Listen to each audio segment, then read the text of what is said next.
بسم اللہ الرحمن الرحیم۔ السلام علیکم معزز سامعین، جس طرح عمران خان صاحب نے تقریر کی، آج سے پہلے کسی نے بھی ملک پاکستان کے لیے اور کشمیر کے لیے اس طریقے سے آواز نہیں اٹھائی، کیونکہ عمران خان صاحب نے ہمارے دشمنوں کے اندر کھڑے ہو کر ان کو بے نقاب کیا اور پوری دنیا کو بتایا کہ ڈونلڈ ٹرمپ اور نریندر مودی کا اصلی چہرہ کیا ہے، کس طریقے سے نریندر مودی اپنی جماعت میں آئے اور کتنے لوگوں کا قتل عام کیا، اور کس طریقے سے مقبوضہ کشمیر کے اندر آئین اور آرٹیکل کو چینج کیا گیا اور 52 روز سے زیادہ وہاں پر کرفیو نافذ ہے اور ان کو سپورٹ کرنے والا کوئی بھی نہیں۔ معزز سامعین، اقوام متحدہ کی جنرل اسمبلی کے اجلاس میں لگی بندی تقریر کا سلسلہ چلا، وہیں روایتی پارلیمانی حدود میں رہتے ہوئے مذہبانہ تقریر و خطاب کے ساتھ اجلاس کی کارروائی شروع ہوئی۔ پھر باری آئی عمران خان کی، جنہوں نے اپنے مدھل انداز پرجوش لہجے اور دل سے کی گئی تقریر سے سکوت توڑ ڈالا۔ ان کی آمد سے پہلے نہ تو کسی نے تالی بجائی، نہ چکنا ہو کر تقریر سماعت کی۔ وجہ خان کا پر اعتماد لہجہ تھا، جس سے لگ رہا تھا کہ وہ آج کشمیر سمیت تیسری دنیا اور دنیا اسلام کو لاحق اہم مسائل کا مقدمہ لڑنے اور ان مسائل پر بے حسی کا شکار عالمی برادری کو جگانے اور جھنجھوڑنے آئے ہیں۔ جس وقت وزیراعظم پاکستان کی تقریر جاری تھی، اس وقت ہمارے نیوز روم سے ہر 2 منٹ کے بعد تحسین بھرے آوازیں بلند ہو رہی تھی۔ آج وہ دوست بھی خان کو شاباش دے رہے تھے جو ہمیشہ سیاسی و ذاتی اختلافات کے باعث انہیں کسی قسم کی چھوٹ نہیں دیتے تھے۔ معزز سامعین، عمران خان نے بنیادی طور پر 4 معاملات پر بات کی۔ سب سے پہلے ماحولیاتی تبدیلی، اس کے بعد منی لانڈرنگ آف چور کمپنیوں کا گوٹ دھندا، پھر اسلامو فوبیا اور سب سے آخر میں مسئلہ کشمیر پر گفتگو کی۔ یقیناً وہ بے لاگ اور بے باک ہو کر بولے اور ان کی تقریر اقوام متحدہ کی طویل ترین تقریروں میں سے ایک ہے۔ ماحولیاتی تبدیلی کا مسئلہ اس وقت پوری دنیا میں خاص اہمیت اختیار کر چکا ہے۔ پاکستان اس تبدیلی سے سب سے زیادہ متاثر ہونے والے ممالک میں شامل ہیں، لہذا پاکستان کا اس موضوع پر بولنا بنتا تھا، کیونکہ ماحولیاتی بگاڑ میں پاکستان کے حصہ نہ ہونے کے برابر ہے، لیکن اس کے اثرات ہمیں تباہی کی طرف لے جا رہے ہیں۔ وزیراعظم نے درست کہا کہ دنیا میں ایک اندازے کے مطابق 5000 گلیشیئرز پگھل چکے ہیں، اور اگر ہم نے اس مسئلے کی طرف ہنگامی بنیادی طور پر توجہ نہ دی تو دنیا ایک بڑی تباہی سے دوچار ہو جائے گی۔ انہوں نے موسمیاتی تبدیلی کے لیے کیے جانے والے پاکستانی کوششوں کا بھی تذکرہ کیا، جس سے دنیا بھر کو یہ پیغام گیا کہ پاکستان دنیا کو درپیش مسائل کے شعور رکھنے والا ملک ہے، جہاں اس کے حوالے سے کام بھی ہو رہا ہے۔ دیکھیں ناظرین، خطاب میں اگلا موضوع کرپشن اور منی لانڈرنگ تھا۔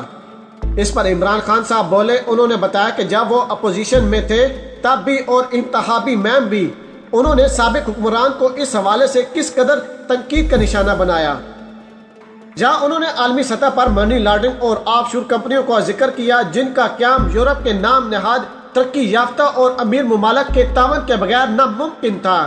چنانچہ منی لانڈرنگ سے یورپی ممالک میں پیسہ آتا ہے، اس لیے اس عمل کو خوشی خوشی قبول کرتے ہیں۔ اسی طرح کے آف شور کمپنیوں کی صورتحال ہے۔ غریب ملکوں کے پیسوں کا بل پر یورپ، امریکہ اور دیگر ممالک کے بینکوں نے اپنی معیشت کو زبردست انداز میں سہارا دے رکھا ہے، اور ستم ظریفی یہ ہے کہ واپس مانگنے پر غریب ملکوں کو ان کا پیسہ بھی واپس نہیں کیا جاتا۔ عمران خان نے کھڑی کھڑی سناتے ہوئے کہا کہ غریب ملکوں سے اربوں ڈالر نکال کر امیر ملکوں کے بینکوں میں پہنچ جاتے ہیں، اور اس کی وجہ سے ترقی پذیر ممالک تباہ ہو رہے ہیں۔ عمران خان نے کہا کہ ان کی حکومت آنے سے قبل ملک کا قرضہ 10 برسوں کے دوران 4 گنا بڑھ گیا تھا۔ ہمارے ملک میں چند خاندان حکمران تھے جو کرپشن کر کے اپنے پیسے باہر بھیجتے تھے۔ عمران خان نے امید ظاہر کرتے ہوئے کہا کہ اقوام متحدہ اس حوالے سے حاضر خواہ اقدامات کرے گی۔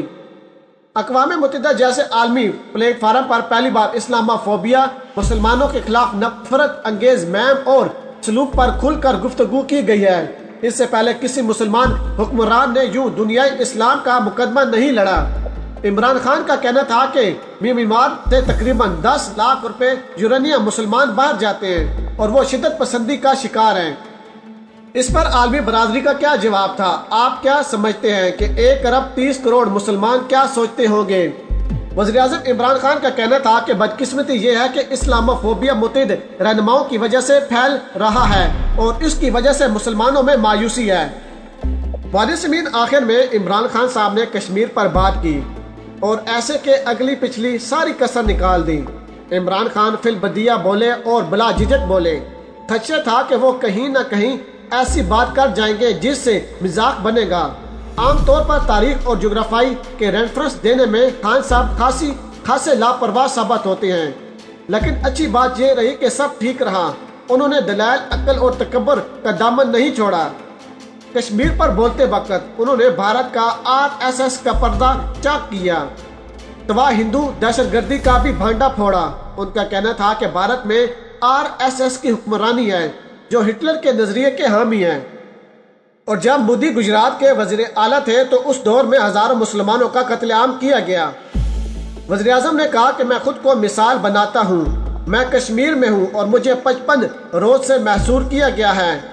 میں ریپ کے واقعات کے بارے میں سنتا ہوں۔ بھارتی فوج گھروں میں گھس رہی ہے تو کیا میں اس ذلت میں رہنا چاہوں گا؟ کیا میں اس طرح زندگی گزارنا چاہوں گا؟ لہٰذا میں ہتھیار اٹھاؤں گا۔ آپ لوگوں کو نا امید کر کے انہیں انتہا پسندی کے لیے مجبور کر رہے ہوتے ہیں۔ سچ کہوں تو میں نے اپنی 40 سالہ زندگی میں ایسی تقریر نہیں سنی۔ میں نے پرچی تھامی حکمران دیکھے ہیں جو نہ سوچ سمجھ کر فیصلہ بولتے ہیں اور نہ ہی کچھ کرتے ہیں۔ کشمیر کب آزاد ہوگا؟ کشمیر کو حق خود ارادیت کب نصیب ہوگا؟ کچھ معلوم نہیں، لیکن عمران خان نے کشمیر کے لیے سب سے زیادہ آواز بلند کی، عالمی برادری کے سامنے شاندار انداز میں کشمیر کا مقدمہ لڑا۔ پاکستانی قوم اسے ہمیشہ یاد رکھے گی۔ دیکھیں ناظرین، تاریخ پاکستان اٹھا کر دیکھ لیجئے، امریکہ کے سامنے کسی نے اس طرح کا لہجہ استعمال نہیں کیا۔ امریکہ اس وقت سفید فام بالادستی کے حامیوں کے ہاتھ میں ہے۔ خود ڈونلڈ ٹرمپ ایک قوم پرست ذہنیت کا مالک ہے۔ وہ مفادات کے لیے سعودی شہزادوں اور اسرائیل غیبیوں کے سنگین جرائم تک کو گریز کر دیتا ہے۔ ٹرمپ اپنی بات پر الٹ جاتا ہے، اسے اپنے نیشنل کارڈ ہی محبوب ہے۔ یہ کہنا غلط نہ ہوگا کہ ٹرمپ ایک منہ پھٹ رہنما ہے۔ چنانچہ عمران خان نے انہی کے لہجے میں انہیں اپنا جواب دیا۔ عمران خان مغربی نفسیات محبوب واقعات رکھتے ہیں۔ انہوں نے ایسے موضوعات پر بھی بھرپور روشنی ڈالی جنہیں مغربی کافی زیادہ اہمیت دیتے ہیں۔ امریکہ اور مغربی انسانی حقوق رائے کی آزادی کا رگ لاچ کر دنیا میں اپنے اثرات مرتب کر رہا ہوتا ہے۔ چنانچہ عمران خان نے کشمیر میں ہونے والی انسانی حقوق، خود ارادیت اور آزادی اظہار کے خلاف سنگین خلاف ورزیوں پر جو بات اقوام عالم کے سامنے رکھی ہے وہ مغربی نفسیات کے عین مطابق ہے۔ اس خطاب کے بعد مغربی سوچ سمجھ کر اپنی بات رکھے گا اور پاکستان کو ہلکا نہیں لے گا۔ اس سے پہلے بھی عمران خان ٹرمپ کے خلاف کافی تقریریں کر چکے ہیں۔ جہاں یہ بات ٹرمپ کے اس ٹویٹ کی ہو رہی ہے جس میں ان کا کہنا تھا کہ ہم پاکستان کو مزید اربوں ڈالر نہیں دیں گے، پاکستان ہم سے رقم لے کر بھی ہمارے لیے کچھ نہیں کرتا، تو جواباً عمران خان نے ٹرمپ کے لیے وہی لہجہ اور وہی ٹویٹ استعمال کی۔ ستمبر 2001 کے حملے میں کوئی پاکستانی ملوث نہیں تھا، لیکن پھر بھی پاکستان نے دہشت گردی کے خلاف عالمی جنگ میں امریکہ کا ساتھ دینے کا فیصلہ کیا تھا۔ دہشت گردوں کے خلاف جنگ میں پاکستان نے 70,000 سے زیادہ جانیں قربان کی اور معیشت کو 123 ارب ڈالر کا نقصان بھی ہوا، جبکہ امریکہ امداد صرف 20 ارب ڈالر تھی۔ یہی نہیں بلکہ انہوں نے اپنے ایک ٹویٹ میں یہ بھی کہہ ڈالا کہ اپنی ناکامیوں پر پاکستان کو قربانی کا بکرا بنانے کے بجائے امریکہ اپنی کارکردگی کا ایک سنجیدہ جائزہ لے کہ آخر کیوں 1,40,000 نیٹو افواج، 2.5 لاکھ افغان فوجی اور افغان جنگ میں 1 ارب ڈالر خرچ کرنے کے باوجود طالبان پہلے سے زیادہ طاقتور ہیں۔ بعد ازاں ٹرمپ کی جانب سے کوئی ٹھوس ردعمل نہیں آیا اور آنا بھی کیا تھا، لہذا امریکہ کی نفسیات کو سمجھ کر ان سے بات کرنے کا پاکستان کو فائدہ پہنچے گا۔ اس طرح امریکہ سمیت پورا مغرب پاکستان کے موقف بہتر انداز میں سمجھ سکے گا۔ عمران خان کی باتوں نے مودی کو اتنا نقصان پہنچایا ہے کہ اب اطلاعات ملی ہیں کہ بھارت نے اقوام متحدہ کی جنرل اسمبلی میں جواب دینے کا حق استعمال کرنے کی درخواست دے دی ہے۔